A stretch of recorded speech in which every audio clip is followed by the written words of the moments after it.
मेरी यही प्रशासन से मांग है कि मुझे इंसाफ चाहिए।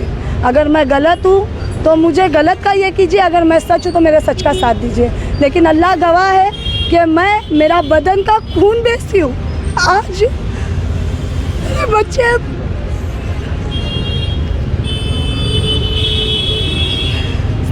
17-18 साल के बच्चे हैं और मेरे आदमी ने खून बेच के घर चलाए और वो गांजा बेचने वाले में मेरा नाम शामिल कर दिया।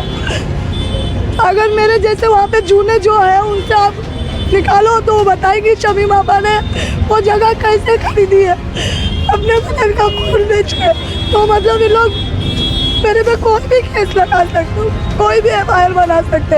ऐसे ही इन लोग ने कलवा के साथ की, खलील के साथ किए थे, खलील के साथ भी सेम उन लोग ने वैसे ही किए थे। और गनी ने बोला था इस बात को, गनिया ने ये बात बोला था कि जो मैं खलील के साथ किया हूँ वो मैं तेरे साथ ज़रूर करूँगा और रुक जा 4 दिन के अंदर तेरे साथ मैं क्या क्या करता हूँ। मेरे साथ क्या मेरा रेप करेगा या मेरी बच्ची का रेप करवाएगा या जान से मारेगा, ये डर के मारे मैं अभी तक पुलिस चौकी जाने की मेरी हिम्मत ही नहीं हो रही है कि मैं वहाँ तक चढ़ूँ। मेरे को बस प्रशासन से यही मांग है, मुझे इंसाफ चाहिए। जो बाजू वालों से तब पूछ सकते हैं। सर मैं हाउसकीपिंग का काम करता हूँ, मैं विक्रोली में काम करता हूँ हाउसकीपिंग का, और मैं सुबह में जाता हूँ तो शाम में 5-6 बजे तक आता हूँ। अभी भी मैं काम पे से आया हूँ। मैं मतलब 11 तारीख से हम लोग खाली भटक रहे हैं, कहीं और है मैं कहीं और हूँ, कभी ये मिलते हैं हम लोग आपस में, मतलब कहीं पे भी रोड पे ही रह रहे। घर पे जाने की हिम्मत नहीं हो रही क्योंकि हमारा कोई सुन ही नहीं रहा है। सबसे पहले आप अपना नाम बताइए। मेरा नाम शमीम महबूब शाह है और मैं रहने के लिए मानपुर अन्ना भाव साटे नगर डब्बा कंपनी में रहती हूँ। अच्छा, आपके सामने एक हादसा हुआ था जहाँ पे एक वीडियो वायरल हुआ था जिसमें एक युवक को मार लगा था सर पे। उसको लेके काफ़ी सारी मीडिया वहाँ पर पहुँची और कुछ बंदूक से धमकी देने की बात हुई थी, आपको क्या कहना चाहिए? हाँ, बंदूक से मतलब मेरे घर जगह मांग रहे थे मेरी, तो वो जगह नहीं देने की वजह से गणेश हरिजन उर्फ गनिया, उसने सर पे बंदूक रखा था। तो मेरी लड़ाई गनिया के साथ है, उसके सारे जो लोग हैं उनके साथ है। और जिसके साथ हमला हुआ उस वक्त तो मैं वहाँ पे नहीं थी, मैं ये जो हॉल है उधर पे थी। जितने 7 बजे से लेके 10 बजे तक मैं वो हॉल में थी। मेरे पास सारे सबूत है, अगर फुटेज निकालना चाहे तो आप लोग निकाल सकते हैं। उधर नहीं। आपके ऊपर गांजा बेचने का या एमडी बेचने का जो आरोप लगा रहा है उसके बारे में क्या कहेंगे? अगर मैं गांजा बेची होती तो मैं खून बेचने कैसे जाती?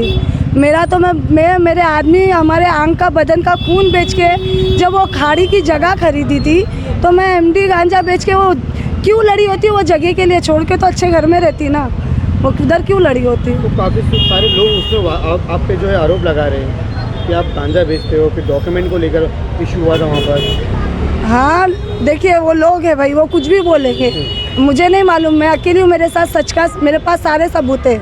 और रह गई डॉक्यूमेंट की बात, तो डॉक्यूमेंट के लिए वो भी एविडेंस है मेरे पास, उसके भी सबूत है कि क्या हुआ क्या नहीं, सब है मेरे पास। अचानक से इतने सारे लोग आपके खिलाफ हो गए और जो है एक तरफा गनी का सपोर्ट के लिए जो है उसके समर्थन के लिए एक तरफा सब लोग हो गए और आप पे काफ़ी सारे इल्ज़ाम लगाए गए, जैसा कि आपके ऊपर केस भी है, जैसा कि खंडनी का केस है, ये सब ऐसे काफ़ी सारे आरोप लगाए कि डॉक्यूमेंट्स लेकर आप जो है लेकर जला देते हो और पैसे मांगते हो, दिन का 200 रुपया ऐसा कुछ बता रहे थे, आपके ऊपर जो आरोप लगाया गया। जी, खंडनी का केस लगा वो 200 रुपये के लिए ही तो लगा था, जो खंडनी का केस बता, जिसमें मेरा नाम गनिया के साथ जुड़ा था, गणेश हरिचंद्र, उसके साथ मेरा नाम जुड़ा था। हम लोग 11 जन थे, तो मैंने उस पर भी आवाज़ उठाई थी। एनसेफ्टी बेल मिला था, उस पर मेरे हस्बैंड को लेके गए थे, मारे थे, लल्लू भाई पुलिस चौकी ने करंट दी थी, उस पर भी मैंने आवाज़, वो भी एविडेंस है मेरे पास। गनिया का उस जगह का क्या काम करता है, क्या है उसका क्या रोल है? गनिया क्या गनिया का यही है, खरीदी बिक्री, 2 जगह 10 बाई 10 की बेचो और 2-2, 3-3 लाख कमाओ भाई। तो वो क्या कर रहा था उससे मुझे लेना देना नहीं। जब मेरे जगह तक आया, मेरे घर तक आया, तब मैंने आवाज़ उठाई हूँ। मैं मेरी छत नहीं छोड़ सकती क्योंकि वो घर के अलावा मेरे को जगह नहीं है। आपके घर के बारे में क्या कहना था, क्या किस तरह से मांग कर रहे हो आपकी घर? क्या वो मेरे चाली है, चाली के आगे 2 रूम, पीछे 2 रूम, उसको पीछे की 2 जगह चाहिए कि उसका जगह निकलेगा उसमें से। तो भाई वो कोई म्यूनसिपाल्टी का आदमी तो है नहीं कि मैं उसके बोलने पे 10 बाई 10 ले लूँ। अगर म्यूनसिपाल्टी आके मेरे को 10 बाई 5 भी देती तो मैं उसमें भी मेरा संसार करती। तो वो है नहीं। तो उस बात पे लेके आपको घर नहीं देने पे आपको बोलते हैं आपने एप्लीकेशन किया है कि आपने दीवार पर रखा? हाँ, मैं आवाज़ उठाई क्योंकि उसने जब बंदूक रखा था तो उस दिन तो डर के मारे हम लोग कहीं नहीं गए क्योंकि लाइट पानी सब बंद हो गया। बच्ची थी मेरे घर पे 17 साल की, तो उसने भी बोली, तो हम लोग की एनसी भी कोई नहीं लिया, ना एनसी लिए, ना सुनाई पड़ी, ना कुछ नहीं। जब ऊपर से दबाव पड़ा तब उसके बाद जाके कही तो वो 4 बजे मेरी एनसी लिए।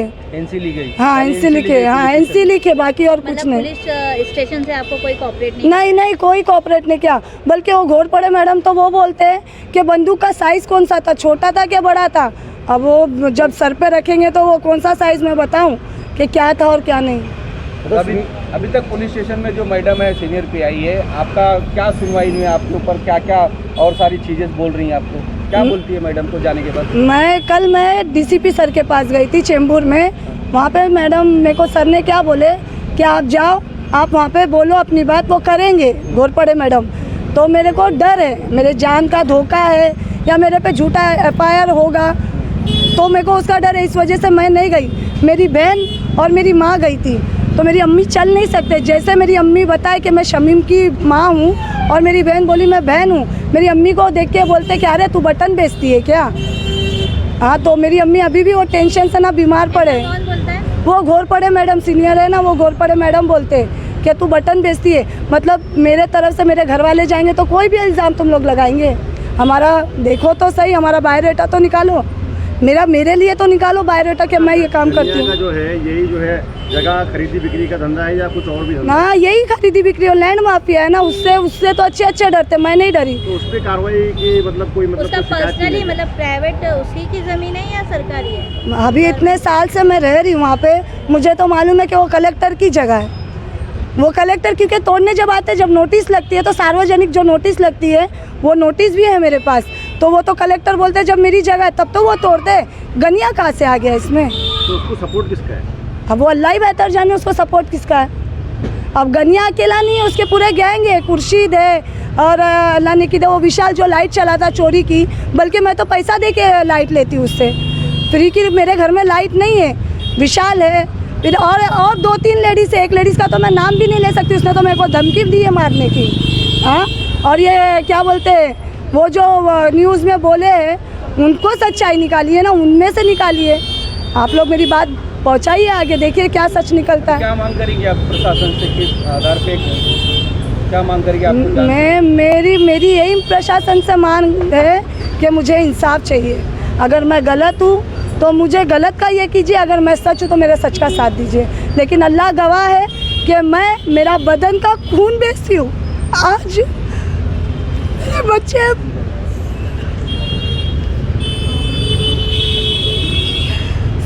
17-18 साल के बच्चे हैं, और मेरे आदमी ने खून बेच के घर चलाए और वो गांजा बेचने वाले में मेरा नाम शामिल कर दिया। अगर मेरे जैसे वहाँ पे जूने जो है उनसे आप निकालो तो वो बताएगी शमीम आपा ने वो जगह कैसे खरीदी है अपने बदन का खून बेच के। तो मतलब ये लोग मेरे पे कोई भी केस लगा सकते, कोई भी FIR बना सकते। ऐसे ही इन लोग ने कलवा के साथ की, खलील के साथ किए थे, खलील के साथ भी सेम उन लोग ने वैसे ही किए थे। और गनी ने बोला था ये बात, मेरे को गनिया ने ये बात बोला था कि जो मैं खलील के साथ किया हूँ वो मैं तेरे साथ ज़रूर करूँगा, और रुक जा 4 दिन के अंदर तेरे साथ मैं क्या क्या करता हूँ। मेरे साथ क्या मेरा रेप करेगा या मेरी बच्ची का रेप करवाएगा या जान से मारेगा, ये डर के मारे में अभी तक पुलिस चौकी जाने की मेरी हिम्मत ही नहीं हो रही है कि मैं वहाँ तक चढ़ूँ। मेरे को बस प्रशासन से यही मांग है, मुझे इंसाफ चाहिए। बंदूक उठा के बंदूक रखेंगे और मैडम मेरे से पूछेंगे कि छोटी है या बड़ी है, कौन से कलर की है। हाँ, मेरी अम्मी गए बोलने तो मेरी अम्मी को बोलते तू बटन बेचती है। मेरी अम्मी भीख मांग के खाती है और हम बटन बेचने वाले दिखते हैं। कोई भी केस में, झूठे केस में अभी आप कहाँ रह रहे हो? यार रोडों पे ही सो रही हूँ, कभी किधर तो कभी किधर, बस रोड पे सो रही हूँ। आज मेरा काम भी छूट गया, यकीन नहीं है तो मेरे पास सबूत है हर चीज़ का। और जब कलवा पे जो हुआ हमला उससे पहले उसने मेरे को फ़ोन किया था, उसका वो भी प्रूफ है मेरे पास। उसने मेरे से बात किया था, आपा बोलता और आपा के गले पे बंदूक रख के चला दिया उसने। तो फोन करके क्या बोला था आपको? आपा किधर है तू? मैं बोली क्यों रे कलवा, तू मेरे को फ़ोन किया, लगता मेरे को कुछ अटकाने के लिए ही फ़ोन किया। रहे मैं भाई हूँ। बोली ठीक है भाई, तू भाई है ना मेरा, तो तेरी ईमानदारी तेरे साथ और मेरी ईमानदारी मेरे साथ। आखिर उसने उसकी ईमानदारी दिखाई दिया भाई, उसने ईमानदारी बहुत अच्छे से दिखा दिया। ठीक है जी, अस्सलाम वालेकुम। मेरा नाम महबूब आबिद अली शाह है। मैं शमीम का हस्बैंड हूँ। हम लोग 11 तारीख से खाली घूम रहे हैं। हमको कोई जगह पे कहीं से भी इंसाफ नहीं मिल रहा है, ना कोई हमारी सुनवाई कर रहे हैं। हम आगे तक गए, जहाँ तक हमारे मतलब सोच जा रही है कि हम वहाँ जाएंगे तो शायद हमारा कोई सुन लेगा, पर हमारा ना सुनवाया जा रहा है। मतलब डीसीपी सर के पास भी गए थे कि यहाँ की जो सीनियर मैम है लल्लू भाई के वो सुनेंगे, पर उनके पास जाने के बाद वो कुछ अलग ही बात कर रहे हैं। मतलब मुझे ये फील हो रहा है कि वो सुन नहीं रहे, सर का भी नहीं सुन रहे। सर, तो हमारा कौन सुनेगा सर? जो है आपके ऊपर भी इल्ज़ाम लगा हुआ है। जी जी जी। गांजा बेचते हो, चरस? नहीं सर, ऐसा अगर रहता तो आपको मेरे घर पे मिल जाएगा, या आप आजू बाजू वालों से तक पूछ सकते हैं। सर मैं हाउस कीपिंग का काम करता हूँ। मैं विक्रोली में काम करता हूँ हाउस कीपिंग का, और मैं सुबह में जाता हूँ तो शाम में 5-6 बजे तक आता हूँ। अभी भी मैं काम पे से आया हूँ। मैं मतलब 11 तारीख से हम लोग खाली भटक रहे हैं। ये कहीं और है, मैं कहीं और हूँ। कभी ये मिलते हैं, हम लोग आपस में ही मतलब कहीं पे भी रोड पे ही रह रहे। घर पे जाने की हिम्मत नहीं हो रही, क्योंकि हमारा कोई सुन ही नहीं रहा है। क्या पता हम घर पे जाएंगे, हमको कोई उठा के चौकी लेके जाके बिठा देंगे, FIR बना देंगे कि भाई आप लोग ने ये किया है, क्योंकि वो सामने वाला गलत इल्ज़ाम लगाया, जबकि उस वक्त हम थे ही नहीं वहाँ पे। मेरी वाइफ का पास तो उनके पास एविडेंस है कि वो उस जगह पे नहीं थे, वो उस टाइम लाइव थे और वो बता सकते हैं ये चीज़। मेरी बेटी भी उस वक्त उन्हीं के साथ थी। तो ये गलत इल्ज़ाम लग रहे हैं, इसकी तहकीकात हो और इसकी जांच करके सही इंसाफ मिले। मुझे और कुछ नहीं चाहिए, बस मुझे ये चाहिए कि हम बहुत तकलीफ़ से वहाँ जगह लिए, जगह बनाए, 8 बार डेमोनेशन हुआ, हम रहे। हमको तकलीफ़ ना दे, हमको जैसे हम गरीब के जैसा रह रहे, हमको रहने दीजिए। जो भी भूमाफिया है वो अपना जितना उन्होंने किए, हम उनके खिलाफ़ कभी बात नहीं किए, पर वो आज मेरे बीवी के ऊपर उन्होंने गन रख के बोलते कि तू ये जगह खाली कर, तो हम कहाँ जाना सर? हमारे को ऐसा भी नहीं कि कहीं और घर है तो हम चलो यहाँ से छोड़ दिए ये और चले गए। जान को मतलब जान बचाने के चक्कर में हम यहाँ से चले जाके कहीं और रह लेंगे, लेकिन हमारे पास देखा गया काफ़ी सारे लोग जो है आप लोगों के खिलाफ। सर वो सारे उन्हीं के तरफ वाले हैं। इतनी कौन सी दुश्मनी, ऐसी कौन सी दुश्मनी निकाल? नहीं सर, दुश्मनी कुछ नहीं है। जब फर्स्ट इनके ऊपर जो लगा था वो इनके ऊपर खंडनी का केस लगा था, उस वक्त इन्होंने डॉक्यूमेंट्स पब्लिक को बोले थे कि डॉक्यूमेंट्स बनाओ, तो कैसा तुम जगह बच सकती अपनी, ये चीज़ के लिए बोले थे। ये मैं मानता हूँ, बाकी और इन्होंने कुछ गलत नहीं किए। वो सब उन्हीं की पब्लिक है और वो जैसा उनको बोलेंगे वो वैसा कर रहे हैं। तो अभी इसके ऊपर सरकार ने या तो पुलिस ने ध्यान देना चाहिए, और जो गलत है उसको गलत करो, जो सही है उसको सही करो। क्या वाकई में क्या आप लोग मतलब डॉक्यूमेंट्स बनाते थे? नहीं सर, बनाते नहीं थे। उनको सलाह दिए कि आप बनाओगे तो आपको मतलब एक प्रूफ रहेगा, प्रूफ होना चाहिए ना सर। हम जहाँ रहते वहाँ का हमारे पास प्रूफ नहीं है, तो हमने खाली उनको बोले सर आधार कार्ड पैन कार्ड बनाना हम नहीं बनाए। जब घर पे आते थे, जैसे मैं वहाँ जूनी रहने वाली हूँ, तो पूछते थे कि आपा क्या बनाना है क्या नहीं, तो सलाह दिए थे कि हाँ मैं ये बनाई हूँ, तुम भी बनाओ। इसका ये मतलब नहीं कि मैं बनाती। अगर मेरे इतने बड़े बड़े टच होते तो 11 तारीख से अभी तक मैं रोड पे भटकती नहीं रहती। आज मेरी 17 साल की लड़की का तक नाम ले लिए। वो जवान लड़की की अगर नाम लिया है, अगर FIR उस पर बनता है, कौन मेरी बच्ची से शादी करेगा?